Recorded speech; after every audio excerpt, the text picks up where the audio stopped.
Hello everyone, welcome to today's video. Today we are going to discuss about Vroom's expectancy theory.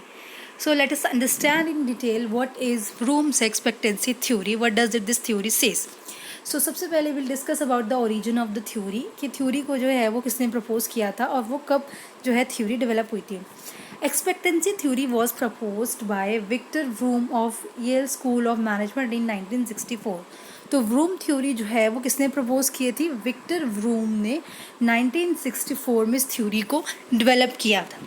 Vroom stresses and focuses on outcomes and not on needs unlike Maslow and Herzberg. जैसा कि हमने अपनी previous videos में discuss किया कि जो employ की various needs होती है उसके ऊपर बहुत सारे जो है वो बहुत सारे थ्योरिस्ट ने काम किया. जैसे मैस्लो की हमने हायरार्की थ्योरी पढ़ी थी, हर्जबर्ग मोटिवेशन थ्योरी पढ़ी. तो बहुत सारी मोटिवेशनल थ्योरीज में हमने देखा कि उनकी एम्प्लॉयज़ की नीड्स के ऊपर यानी कि इंडिविजुअल को नेचर को हम अंडरस्टैंड करने की कोशिश करते हैं और उससे हम समझने की कोशिश करते हैं कि उसकी क्या नीड्स है ताकि हम उसे मोटिवेट कर सकें एम्प्लॉय को और वो जो है वो ज़्यादा से ज़्यादा प्रोडक्शन कंपनी में कर सके. बट व्रूम की जो ये थ्योरी है एक्सपेक्टेंसी थ्योरी, ये ज़्यादा स्ट्रेस करती है और फोकस करती है किसके ऊपर? आउटकम्स के ऊपर रेदर देन नीड्स.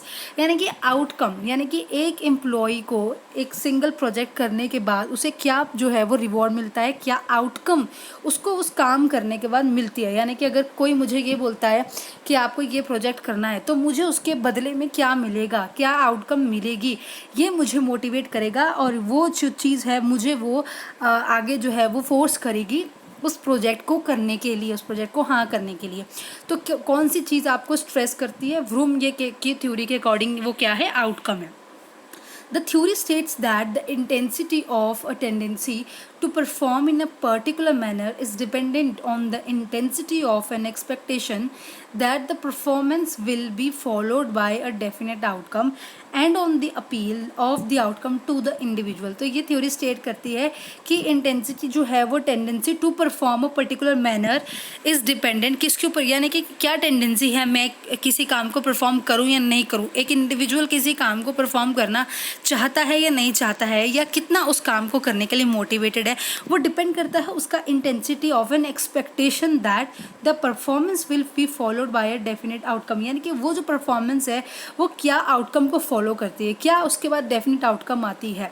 यानी कि सपोज अगर मुझे कोई प्रोजेक्ट करने के लिए दिया जाता है और इन रिटर्न मुझे 20,000 रुपीज़ मिलते हैं, तो अगर मुझे वो 20,000 रुपीज़ की आउटकम मोटिवेट करती है, वो रिवॉर्ड मुझे पुश करता है, फोर्स करता है कि हाँ ये जो है वो आउटकम मेरे लिए बहुत ही बेनिफिशियल रहेगा, तो I will say yes for that project. तो वो मेरे को फॉलो करता है, वो डेफिनेट आउटकम मुझे अपीलिंग लगता है और मैं उसको हाँ करूँगी. सिमिलरली वो क्या जो है आउटकम एम्प्लॉयज़ को हैप्पी करती है या उनको मोटिवेट करती है, वो डिपेंड करता है आउटकम के ऊपर कि क्या आउटकम उन्हें कंपनी में दिया जाता है, ऑफर किया जाता है. यानी कि सपोज वो लोग जो है किस सैलरी बेस पे काम करते हैं या जो भी उनका प्रोजेक्ट बेस प्रपोजल है, उनका मॉनिटरी जो भी उनको रिवॉर्ड मिलता है, तो उसके बेस पर जो है वो आउटकम के बेस पर एक इंडिविजुअल जो है वो परफॉर्म करता है ऑर्गेनाइजेशन में.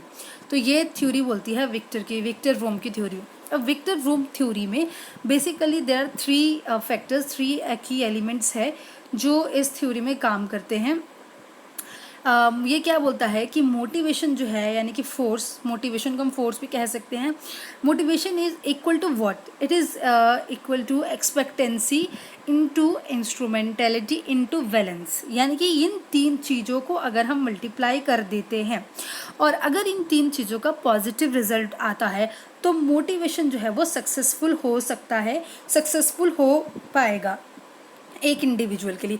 और अगर इन तीनों चीज़ों में से एक्सपेक्टेंसी, इंस्ट्रूमेंटेलिटी और बैलेंस में से एक भी चीज़ नेगेटिव आती है या ज़ीरो आती है तो motivation will obviously equal to zero. तो ये जो 3 चीज़ें हैं इसको जो है सेटिस्फाई करना या इन सिचुएशंस में जो है वो इंडिविजुअल किस तरीके से सोचता है ये समझना ज़रूरी है. तो ये 3 चीज़ें क्या है, किस तरीके से मोटिवेशन जो है वो इक्वल होता है अकॉर्डिंग टू एक्सपेक्टेंसी थ्योरी, वो हम डिस्कस करते हैं. अभी हम थोड़ा इसको शॉर्ट में देखते तो एक्सपेक्टेंसी क्या है? That is can I achieve the desired level of task performance. यानी कि सपोज मुझे कोई भी एक एम्प्लॉय को कंपनी के अंदर कोई भी टास्क दी जाती है तो वो सोचता है कि can I achieve the desired level of task performance, यानी कि जो मुझे टास्क दी गई है क्या मैं उसको परफॉर्म कर पाऊँगा, क्या मैं उसे अचीव कर पाऊँगा, ये उसका एक्सपेक्टेंसी है, ये उसका सोचना है।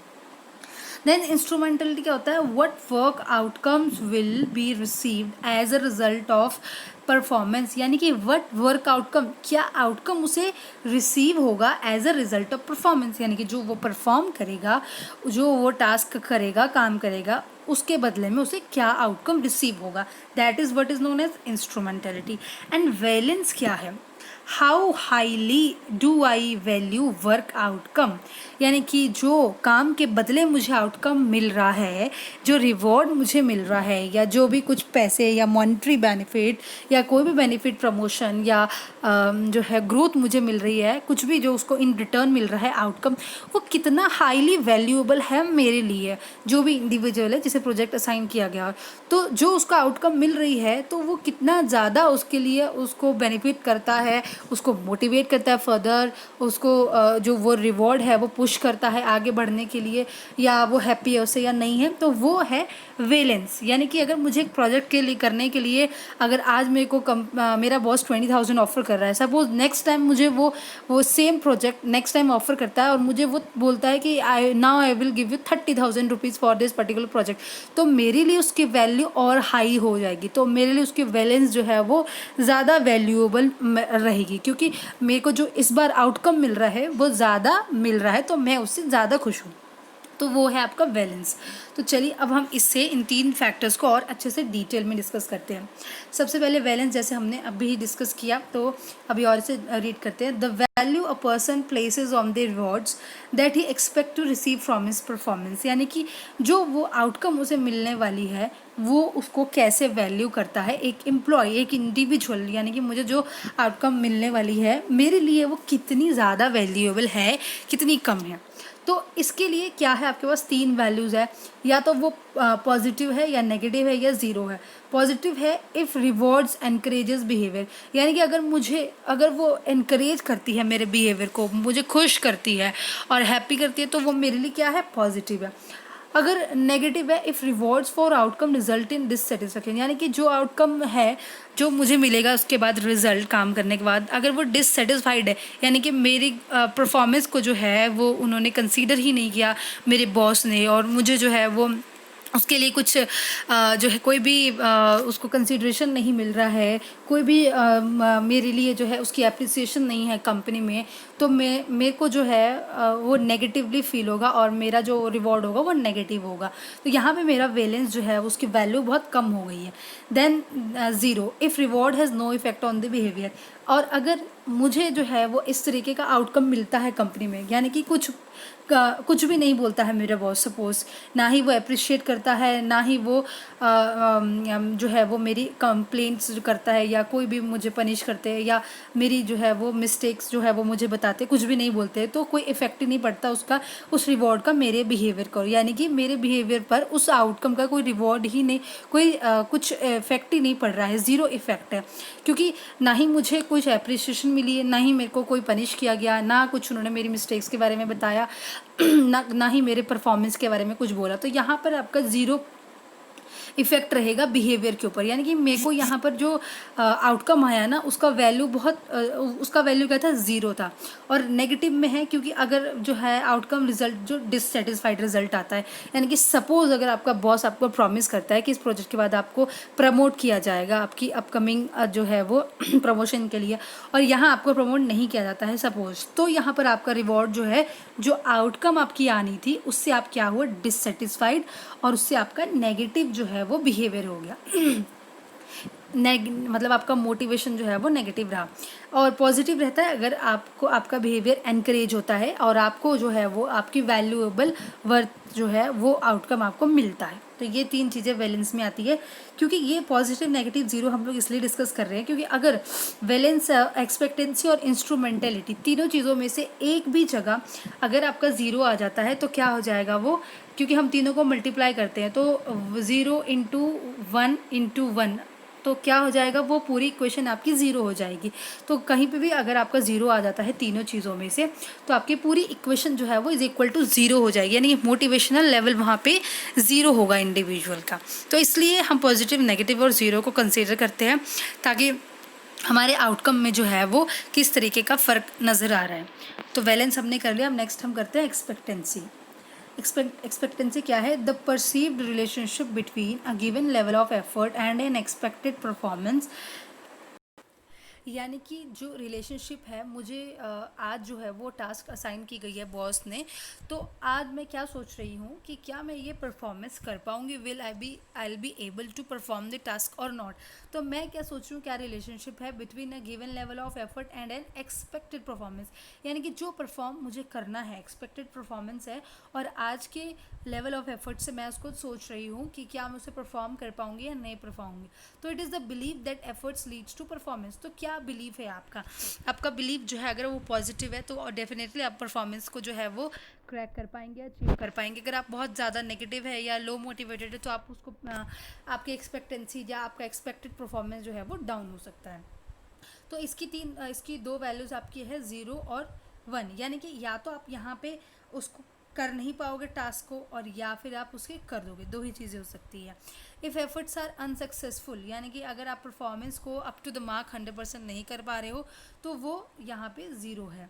और इफ़ एफर्ट्स आर रिवॉर्डिंग, यानी कि आपने जो है वो टास्क को 100% कंप्लीट कर दिया है और आपके एफर्ट जो है वो रिवॉर्डिंग है, तो यहाँ एक्सपेक्टेंसी में 1 आ जाएगा मार्क आपको। वहीं बैलेंस में भी अगर आपके पास 1 है, तो 1 इंटू 1 एक्सपेक्टेंसी का, और इंटू 1 आपका लास्ट रहेगा इंस्ट्रूमेंटेलिटी का।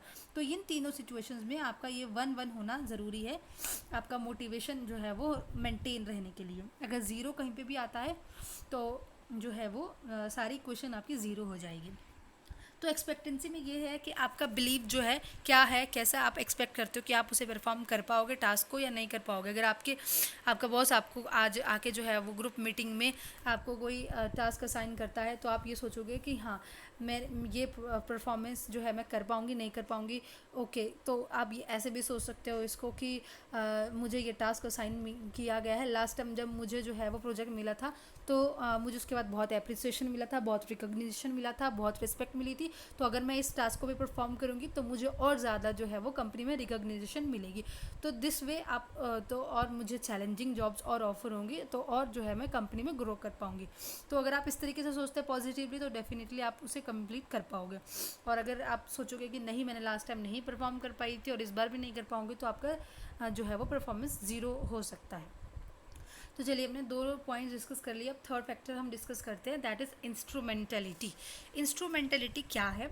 It refers to the degree to which a first level outcome will lead to a desired second level outcome. यहाँ पे दो आउटकम्स की बात हो रही है, यानी कि एक refers to the degree to which a first level outcome will lead to a desired second level outcome. यानी कि पहला वाला जो है वो आपका दूसरी वाली डिज़ायर को कंप्लीट करता है। It is the believe that performance is instrumental in giving rewards. ये ऐसा बिलीफ है कि परफॉर्मेंस जो है वो is instrumental in giving rewards. आपकी परफॉर्मेंस ही आपको जो है वो रिवॉर्ड्स तक पहुंचाएगी। यानी कि हाई परफॉर्मेंस है, अगर आप सोचते हो कि मैं जो है वो बहुत 100% अच्छा परफॉर्म करूँगी ही करूँगी, तो मेरा ये सोचना कि मैं हाई परफॉर्म करूँगी, ये मेरा फर्स्ट लेवल आउटकम हो गया। And then high level performance will leads to promotion. यानी कि मुझे क्या आउटकम मिलेगा, क्या मिलेगा? प्रमोशन मिलेगा। तो वो क्या है? Second level outcome. तो यहाँ पर आपकी दो बेसिकली आउटकम्स कंप्लीट होती है। अगर मुझे आज जो टास्क असाइन किया गया है, मैं उसको जो है वो 100% अच्छे से अचीव करती हूँ, तो फर्स्ट लेवल आउटकम मेरा अचीव होगा। एंड देन उससे क्या होगा, जो मुझे प्रॉमिस किया गया है कंपनी की तरफ से, अगर प्रमोशन है या कुछ मॉनिटरी बेनिफिट्स है, तो वो मुझे अचीव होंगे। तो वो आपका क्या हो गया? सेकेंड लेवल आउटकम हो गया। तो इंस्ट्रूमेंटेलिटी में आपके दो आउटकम जो है वो आप अचीव करते हो। तो यहाँ पे आपका जो है वो पहली जो है वो फर्स्ट लेवल आउटकम जो है उसका रिलेशनशिप, यानी कि उसकी डिग्री मैटर करती है कि आप जो है वो डिज़ायर्ड सेकेंड लेवल आउटकम को अचीव कर पा रहे हो या नहीं कर पाओगे। तो उसके साथ जो है वो उसका रिलेशनशिप है। इंस्ट्रूमेंटेलिटी हमने डिस्कस कर लिया है। तो हमने तीनों चीज़ें वैलेंस, एक्सपेक्टेंसी और इंस्ट्रूमेंटेलिटी, जो तीन मेन फैक्टर्स हैं रूम एक्सपेक्टेंसी थ्योरी के, जो कि आपकी आउटकम के बेस पे है कि आपको क्या आउटकम मिलता है, क्या रिवॉर्ड मिलता है एक टास्क को परफॉर्म करने के लिए, वही आपको मोटिवेट करता है, पुश करता है फर्दर परफॉर्मेंस करने के लिए। तो ये जो है वो थ्योरी जो है हमने कर ली है। अब हम लास्ट इसके करते हैं implications of rooms theory. Implications जो है वो करते हैं, इट एम्फेसिस परफॉर्मेंस पे of, it emphasizes on performance payoff. Rewards should be tied to performance and be equitable. It emphasizes expected behaviour, यानी कि आपके बिहेवियर को एम्फेसाइज करता है कि आपको आउटकम के बाद कैसा बिहेवियर या किस तरीके का रहता है जब आपको जो है वो टास्क असाइन होता है। आपका पॉजिटिव भी हो सकता है, नेगेटिव भी हो सकता है। अगर आपको चैलेंजिंग जॉब्स पसंद है तो आप बहुत खुश हो सकते हैं। तो रिवॉर्ड जो है वो should be tied to performance and be, यानी कि आपके रिवॉर्ड जो है वो एकदम परफॉर्मेंस जिस तरीके की हो रही है बिल्कुल उसके बराबर होने चाहिए, और आपको रिवॉर्ड जो है वो उस हिसाब से मिलने चाहिए और इक्विटेबल होने चाहिए। एंड आपका लास्ट है, इट एम्फेसिस परफॉर्मेंस पे ऑफ। तो जो भी आप परफॉर्म कर रहे हो कंपनी में, जिस तरीके का परफॉर्मेंस दे रहे हो उसी हिसाब से आपको पेमेंट जो है वो कंपनी करेगी, या फिर आपको जो है वो उस हिसाब से कंपनी में पोजीशन दिया जाएगा। तो ये इम्प्लीकेशंस थी रूम थ्योरी के। आई होप आपको जो है वो रूम की थ्योरी अच्छे से क्लियर हो गई होगी। आपको कोई भी डाउट हो तो प्लीज़ आप कमेंट सेक्शन में लिखना ना भूलें और चैनल को सब्सक्राइब करना ना भूलिए। Thank you so much.